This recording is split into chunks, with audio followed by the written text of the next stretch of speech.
उद्धर्तो कौमः सनकादिसिद्धानीतिमशे शिवसूत्रजालम् इति येनाक्षरसमारायमधिगम्य महेश्वरात्। सूत्र का पुनर्पाठ इस प्रकार है। उद्धर्तो कौमः सनकादिसिद्धानीतिमशे शिवसूत्रजालम् इति। इस पंक्ति के शब्दार्थ को समझने पर हमें ये ज्ञात होता है कि उद्धर्तो कौमः का अर्थ है जो उद्धार की इच्छा रखता है। सनकादि सिद्धा का तात्पर्य है सनक आदि सिद्ध लोग।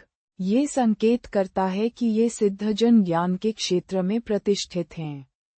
शिवसूत्रजालम का अर्थ है शिव के सूत्रों का जाल, जो ज्ञान के अद्भुत मार्ग का परिचायक है। व्याकरणिक प्रयोजन को देखने पर यह स्पष्ट होता है कि यह पंक्ति उपदेशात्मक है। इसमें यह दर्शाया गया कि जो व्यक्ति उद्धार के मार्ग में आगे बढ़ने की इच्छा रखता है वह सनक आदि सिद्ध जनों के ज्ञान को प्राप्त कर सकता है। यहाँ ज्ञान की प्राप्ति के लिए एक निश्चित मार्ग की आवश्यकता होती है, जो शिवसूत्र जालम में निहित है। नियम के अनुसार अनेकार्थ वाले शब्दों का प्रयोग संवाद में विचार करने का आग्रह करता है। उद्धर्तो कौमः केवल व्यक्ति की इच्छा को दर्शाता है, वहीं सनकादि सिद्धा ज्ञान के प्रतीक हैं। ये संरचना इस बात को इंगित करती है कि सही मार्गदर्शन और उपदेश से किसी भी व्यक्ति का उद्धार संभव है।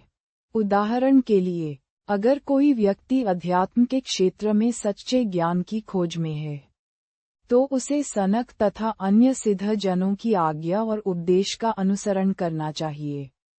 इस प्रकार उद्धर्तो कौमः की अवधारणा से यह स्पष्ट होता है कि ज्ञान की उपलब्धि महाराष्ट्र की महत्वपूर्ण आध्यात्मिक धारा के माध्यम से ही संभव है। निष्कर्षतः इस पंक्ति में ये स्पष्टता से दर्शाया गया है कि उद्धार की इच्छा रखने वाले व्यक्ति को सनक एवं अन्य सिद्ध जनों के ज्ञान का अनुसरण करना चाहिए, क्योंकि वही ज्ञान का वास्तविक स्रोत है।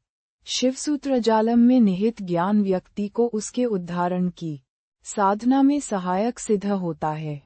इस प्रकार ये पंक्ति न केवल उद्धार की भावना को बल देती है, अपितु ज्ञान की महत्ता को भी इंगित करती है।